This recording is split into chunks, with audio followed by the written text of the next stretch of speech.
Hey, it's Bell Game Week at Central, and we have prepared some very special Inside the Blue Zone episodes to capture the excitement the Bell brings to our campus. It's more than just a game for the players. It's an event, it's a production, it's an intense rivalry. It's the Bell.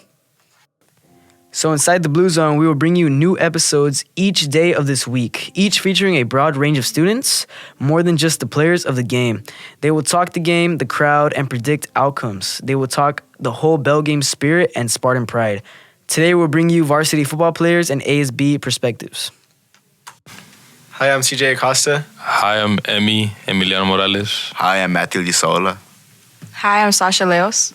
And today we'll be talking about the experience of being in and outside as a spectator Of the Bell game. As an expectation. As a spectator. Almost got it. Almost.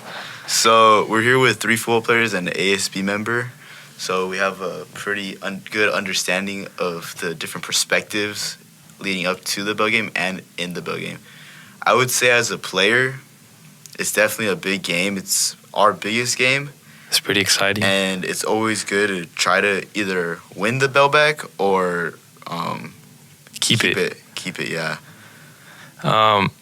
Yeah, just like, it's kind of hard not to think about the ending because you're always just, I don't know how to explain it. Like, you just like, it's just in your head like, oh, I don't want to just be sad like at the end, or like, I just want to celebrate already. Like, just go with my team, my family, just be happy for the whole weekend, the whole year.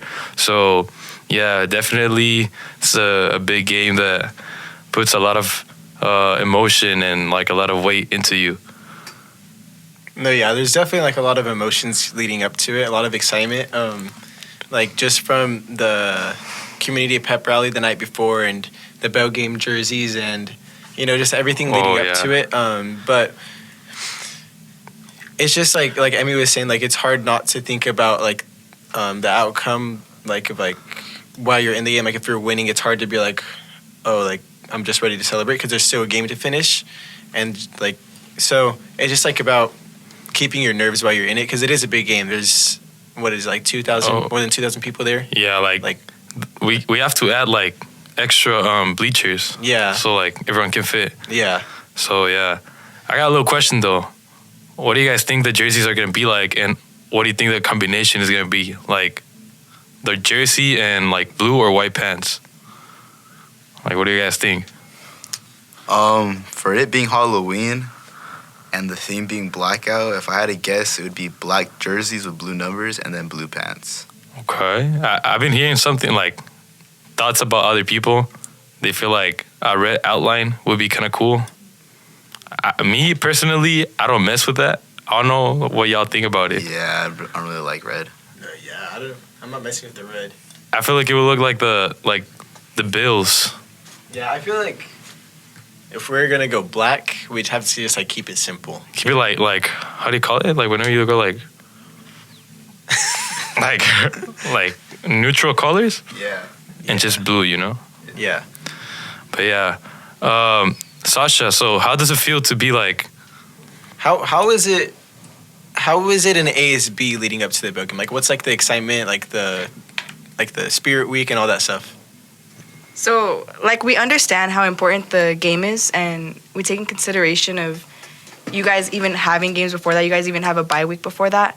So we try and make our activities leading up, so your bye week, that we're having our Bell game ready, our Bell game assembly ready, and our Spirit Week, we usually have a group of people in ASB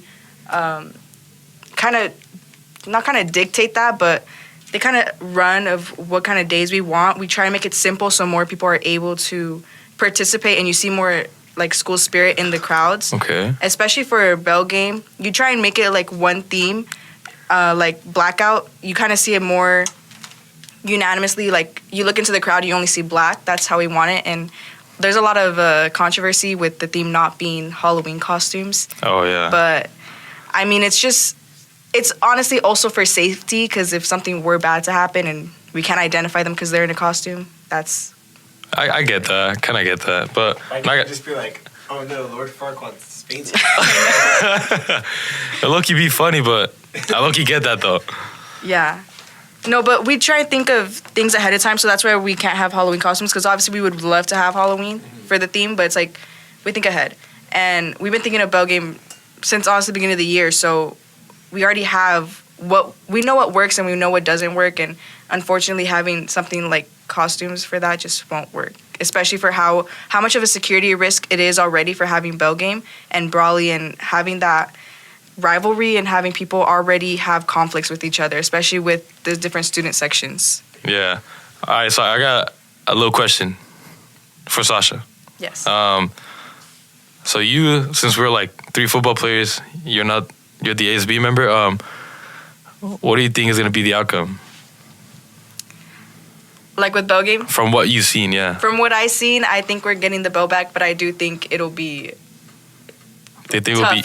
I think it'll be tough at first, and then after the half, you guys will keep it up.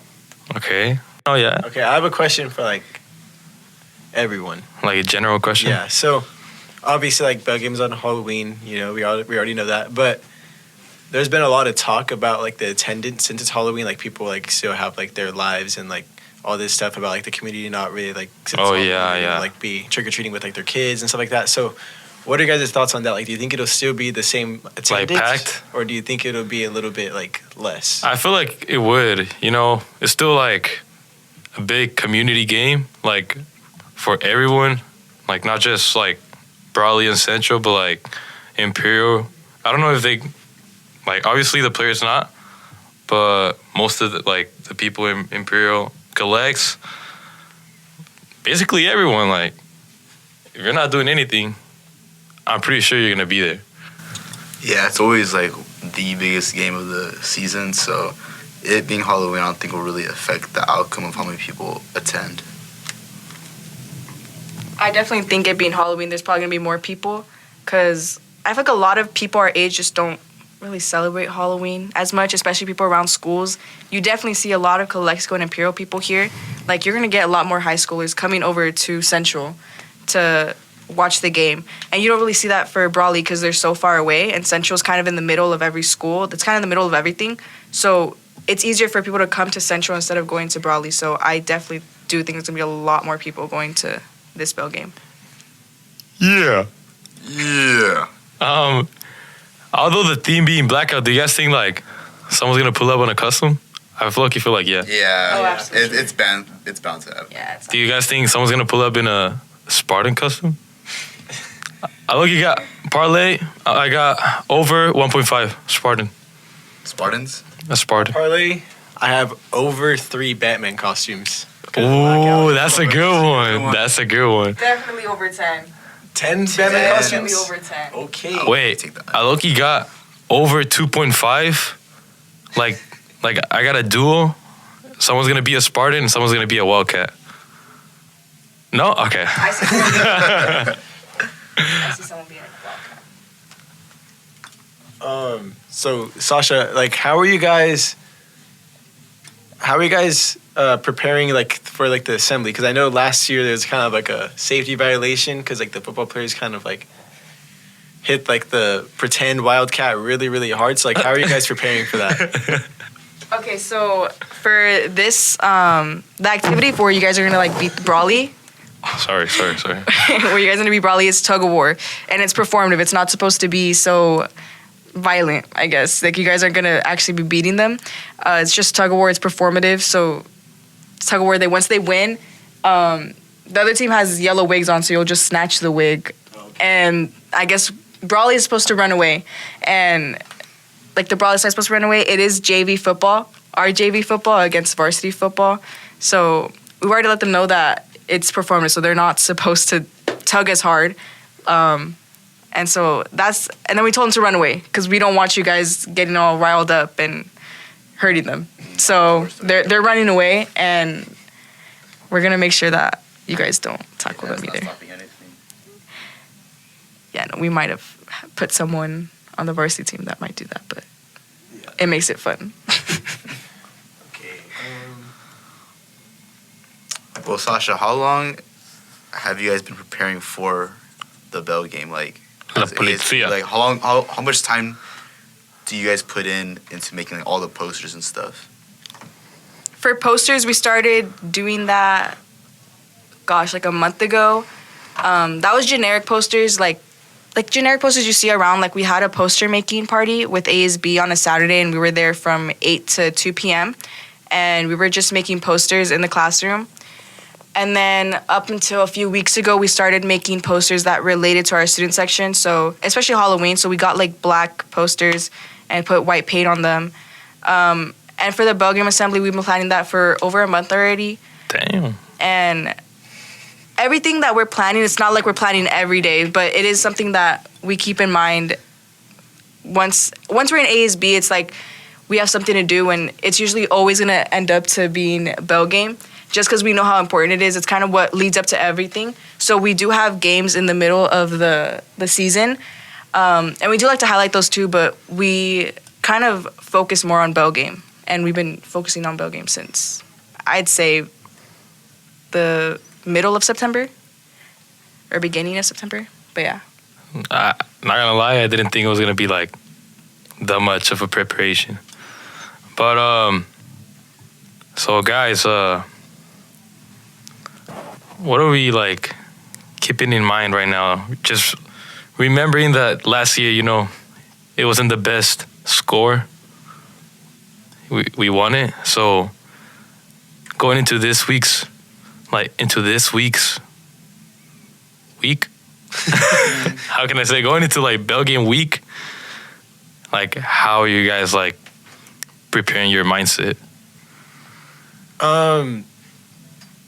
Well, obviously both teams lost a lot of seniors.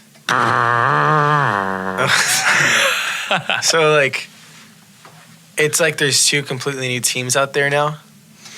Yeah. For the most part, because like we lost a lot of seniors, they lost a lot of seniors, and I'm not too worried about the 50-40-0. Like it's always going to be in the history books, but my thing is like everybody's going to be like up to this point, everybody's talking about like 50-40-0. That's going to be like the talk about everything, But I want this year, I want to up what they do. Yeah. I want to make it to where it's like, 50-40-0, and it's like, oh yeah, well, Central beat them by this much this year. I know. I want to go like 60. Yeah, like I want to, like, no mercy, Like, there are rivals. Like, all the time there's like an unspoken rule in football, like, don't run up the score, but like, it's a rivalry game. Like, I don't think unwritten rules of football really apply to it. Yeah. All right, so that was a Bell Game podcast. A little bit about inside and outside perspectives. And yeah. Thank you for listening. We love you guys. Thank you.